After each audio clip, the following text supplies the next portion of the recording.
ప్రేక్షకులకు నమస్కారం. నవంబర్ 26, 27 తేదీల్లో అంటే శనివారం, ఆదివారం ప్రముఖ స్టాక్ మార్కెట్ అనలిస్టు సుందరరామరెడ్డి గారు ETF, index funds, mutual funds మీద ఆన్లైన్ వెబినార్ కండక్ట్ చేయబోతున్నారు. దీనికి 3,000 రూపాయలు ఫీజు పే చేయవలసి ఉంటుంది. ఆసక్తి ఉన్నవారు ఈ కింద స్క్రోల్ అవుతున్న నంబర్కు ఉదయం 11 గంటల నుంచి సాయంత్రం 6 గంటల లోపల కాల్ చేసి మీ రిజిస్ట్రేషన్స్ను పూర్తి చేసుకోగలరు. ప్రస్తుతానికి లిమిటెడ్ సీట్స్ మాత్రమే కలవు, త్వరపడండి. నమస్తే, వెల్కమ్ టు సుమన్ టీవీ. నేను విష్ణు. ప్రస్తుతంతో పాటు ప్రముఖ స్టాక్ మార్కెట్ అనలిస్ట్ సుందరరామరెడ్డి గారు ఉన్నారు, వారితో మాట్లాడదాం. సార్ నమస్తే. సార్ నమస్తే. సుందరరామరెడ్డి గారు, భారతదేశంలో పెద్ద పెద్ద వ్యాపారాలు చేసే వాళ్ళంతా కూడా పర్టికులర్గా జైన్ కమ్యూనిటీకి సంబంధించిన వాళ్ళే ఉంటారు. అయితే పాపులేషన్ పరంగా చూస్తే 0.4% ఉన్నారు. బట్ వాళ్ళ ట్యాక్స్ కంట్రిబ్యూషన్ కనుక చూస్తే ఆల్మోస్ట్ 24% ఉంది వాళ్ళు కట్టే ట్యాక్స్లు. అదేవిధంగా ఇండియాలో వాళ్ళు కలిగి ఉన్న ఆస్తులు చూస్తే 28% ఆఫ్ ప్రాపర్టీస్ని కలిగి ఉన్నారు. లిటరసీ పరంగా 94% ఉన్నారు. అండ్ ఈ స్టాక్ మార్కెట్స్కి సంబంధించి స్టాక్ బ్రోకింగ్లో ఆల్మోస్ట్ 46% మంది ఈ మార్వాడి కమ్యూనిటీకి సంబంధించిన వాళ్ళు ఉన్నారు. సో ఏంటి అసలు వారి వ్యాపార దృక్పథం అనేది ఏ విధంగా ఉంటుంది, అండ్ భారతదేశంలో ఇంతలా వారు ఏ విధంగా వ్యాపారాలని విస్తరించుకున్నారంటారు? సో మనం ఇండియా చరిత్ర కనుక చూసుకుంటే మొదటి నుంచి బిజినెస్ లీడింగ్లో ఎవరైతే ఫ్యామిలీస్ ఉన్నాయో అవి బాగా లీడింగ్లో ఉన్నాయండి. పార్సీ కమ్యూనిటీ కావచ్చు, అంటే టాటా గ్రూప్ ఆ టైప్ వాళ్ళు, పార్సీ కమ్యూనిటీ కావచ్చు, లేదా జైన్ కమ్యూనిటీ కావచ్చు, మొదటి నుంచి కూడా వాళ్ళు వ్యాపార రంగాల్లో ఉన్నారు. కాబట్టి తక్కువ జనాభా ఉన్న వాళ్ళు, అంటే Jain communities less than I think 0.5 enter ఇండియాలో ఉన్నా సరే వాళ్ళు అర్బనైజేషన్ అంటే సిటీల్లో ఉన్నారు మొదటి నుంచి కూడా. అందుకని అర్లీగా వచ్చిన ఆపర్చునిటీస్ మొత్తాన్ని బహుశా వాళ్ళు అడాప్ట్ చేసుకుని ఉండొచ్చు. సో బేసికల్గా ఏదన్నా ఒక పర్టికులర్గా ఒక కమ్యూనిటీ కానీ, ఒక రిలీజియస్ పర్పస్ కావచ్చు, ఒక గ్రూప్ లాగా కావచ్చు, లేదా ఒక కమ్యూనిటీ పరంగా కావచ్చు, సక్సెస్ఫుల్ అవ్వాలి అంటే కొన్ని బేసిక్ క్యారెక్టరిస్టిక్స్ అవసరం అవుతుంది అనమాట.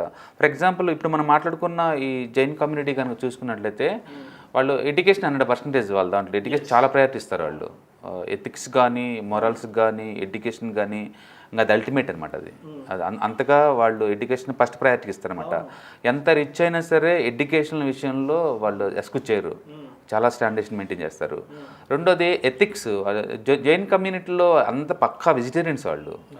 ఫుడ్ హ్యాబిట్స్ అండ్ వాళ్ళు హైజీనిక్ కానీ అది చూసారనుకోండి, మోస్ట్ ప్రొడక్టివ్ టు లైఫ్ ఎక్కువ వాళ్ళు మిగతా వాళ్ళతో కంపేర్ చేసుకుంటే. అంటే సిక్ అవుటింగ్ చాలా తక్కువ మిగతా వాళ్ళతో కంపేర్ చేసుకున్నప్పుడు.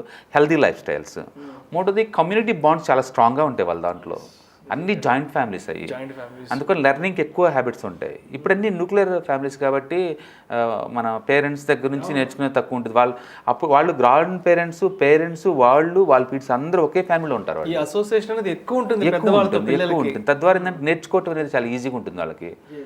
ఓకే, ఒకప్పుడు పురాతనలో ఉన్న పెద్ద పెద్ద ఫ్యామిలీస్ ఎలా ఉంటాయి, ఇప్పటికీ జైన్ కమ్యూనిటీస్లో మనం అలాంటి ఫ్యామిలీ చూడొచ్చు. ఒక ఫ్యామిలీలో 30-40 మెంబర్స్ ఉండటం అనేది మామూలు విషయం వాళ్ళ ఫ్యామిలీస్లో. అంటే అంతమంది ఒకే దగ్గర ఉండడం వల్ల జీవితానికి సంబంధించిన మెలకువలు కానీ, వ్యాపారానికి సంబంధించిన మెలకువలు కానీ నిజంగా అంటే రాబోయే భవిష్యత్ తరాల వాళ్ళు పెద్దవాళ్ళ నుంచి ఈజీగా నేర్చుకోవడానికి అవకాశం ఉంటుంది. అక్కడ కలిసి ఉంటే కలదు సుఖం అనే దానికి పర్ఫెక్ట్ ఎగ్జాంపుల్ అనమాట. అట్లా ఆ కమ్యూనిటీలో ఈ ఫ్యామిలీ బ్రాండ్స్ బాగుంటే ఒకళ్ళు హెల్పింగ్ నేచర్ ఉండటం వల్ల టోటల్ కమ్యూనిటీ వాళ్ళంతా ముందు పోయే ఛాన్స్ ఎక్కువ ఉంటుంది అనమాట.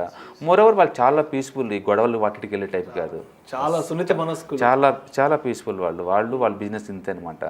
ఓకే, సో అట్లా ఫ్యామిలీ బాండ్స్ చాలా స్ట్రాంగ్గా ఉండటం, కమ్యూనిటీ అంతా కలిసికట్టుగా ఉండటం, మొదటి నుంచి వాళ్ళు సిటీలో ఉండటం ద్వారా వచ్చిన ఆపర్చునిటీస్ కావచ్చు, మొదటి నుంచి వాళ్ళు బిజినెస్లో ఉన్నారు కాబట్టి ఆ ఏరియాలో ఎక్స్పాండ్ చేసుకుంటూ వెళ్ళిపోవడం దగ్గరగా ఉన్నారు వాళ్ళు. ఓకే, అట్లా discipline life, healthy life, vegetarians, ఇది న్యాచురల్గా వాళ్ళు చారిటీ వర్క్ కూడా ఎక్కువ చేస్తారు. మీరు చూసారంటే జైన్ కమ్యూనిటీ హాస్పిటల్స్ కావచ్చు, జైన్ వీర్ హాస్పిటల్స్, ఇలాంటివి స్కూల్స్ కానీ, చారిటీ కానీ ఆ ఏరియాలో వాళ్ళు ఉంటారు, వాళ్ళు సపరేట్ కమ్యూనిటీ.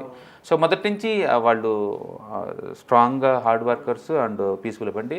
ఆ కమ్యూనిటీలో మనం ఎక్కువ స్మోకర్స్, డ్రింకర్స్ కూడా మనకు కనిపించరు, వాళ్ళ మతం ఎలా చేయదు బేసికల్గా. ఓకే, అందుకని ఏంటంటే ఆ కమ్యూనిటీలో ఉన్న వాళ్ళు తక్కువ మంది ఉన్న క్వాలిటీ పర్సన్స్, అంటే ప్రొడక్టివిటీ ఎక్కువ ఉంటుంది అనమాట.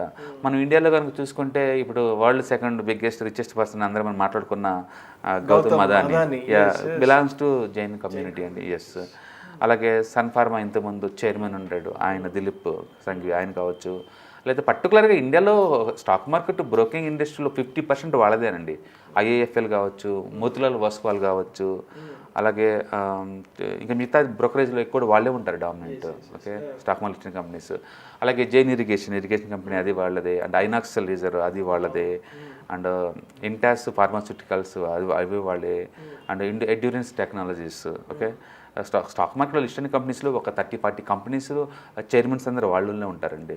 అంటే మొదటిని బిజినెస్లో ఉండటం, పర్టికులర్గా ఫినాన్స్ రంగంలో రాటుదేలటం అండ్ ఆర్గనైజేషన్లో ఉండటం మొదటి నుంచి తక్కువ కమ్యూనిటీ ఉన్న ఆ ఏరియాలో స్ట్రాంగ్ ఉందన్నమాట. ఒకరికొకరు లిఫ్టింగ్ ఇచ్చుకోవటం వల్ల అది ఏదైనా కావచ్చు.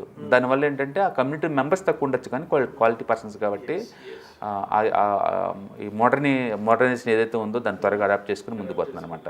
అంటే ఇంత మోడర్నైజ్ వరల్డ్లో కూడా ఈ డిస్కో తెగ్స్కి దూరంగా ఉండటం, స్మోకింగ్ దూరంగా ఉండటం, నాన్ వెజ్కి దూరంగా ఉండటం, అంత అల్టర్ ఇచ్చైనా సరే సింపుల్ లివింగ్ స్టైల్ ఉండటం, ఇవన్నీ బేసిక్ క్వాలిటీస్ ఉంటే ఎక్కడైనా ప్రొడక్టివిటీ పెరుగుతుందండి. ముందుకు వెళ్ళిపోతూ ఉంటుంది. అండ్ వాళ్ళు ఆ టైం అంత తక్కువ మందినే వాళ్ళు మైనారిటీ స్టేటస్ కోరుకోరు వాళ్ళు. అది అందుకు వాళ్ళకున్న గొప్పతనం. జస్ట్ 0.1 అంటే మైనారిటీ స్టేటస్ మేజర్ వాళ్ళకే ఇవ్వాలి. బట్ వాళ్ళు వేరే మతం మీద అటాక్ చేయడం కానీ, లేదా మాకు ఆ స్టేటస్ కావాలని వాళ్ళు ధర్నాలు చేయడం కానీ అసలు ఏముండదు. వాళ్ళ బిజినెస్ అంతే. ఇట్స్ పీస్ఫుల్ లివింగ్ కమ్యూనిటీ అండి. అంతే వాళ్ళ మతం అంతే. వెజిటేరియన్స్ కాబట్టి ఎక్కడైనా సెట్ అవుతారు వాళ్ళు. అండ్ ఫ్యామిలీ గ్రూప్ టుగెదర్ చాలా, అది వాళ్ళ స్ట్రాంగ్ బ్యాక్ బోన్ యాక్చువల్గా. అందుకని తక్కువ మంది ఉన్న quality persons, healthy life styles కాబట్టి ప్రొడక్టివిటీ ఎక్కువ ఉంది. అండ్ సిటీస్లో ఉండటం వల్ల ఒక అడ్వాంటేజ్ వచ్చేసి చాలా స్ట్రాంగ్గా ఉందన్నమాట. అంత పర్టికులర్గా స్టాక్ మార్కెట్ అందులో ఫినాన్స్ రంగంలో మాత్రం చాలా లీడింగ్ గ్రూప్ వాళ్ళు, చాలా లీడింగ్. సో ఇలాంటి క్యారెక్టర్స్ ఉంటే ఏ కమ్యూనిటీలో ఉన్నా వాళ్ళు రాటుదాలుతారండి. అది ఇది ఒకటనే కాదు, బేసికల్గా జైనులందరూ కమ్యూనిటీలు అందరూ రిచ్ అని చెప్పలేం కానీ, బిజినెస్ మ్యాన్ అని చెప్పలేం కానీ, బట్ బేసికల్గా నైతిక విలువలు ఉండి హార్డ్ వర్కింగ్ చేసేవాళ్ళు ఏ కమ్యూనిటీలో ఉన్నా సరే they can be successful persons అంతే. Right, thank you sir. Thank you so much Chandranarayana గారు.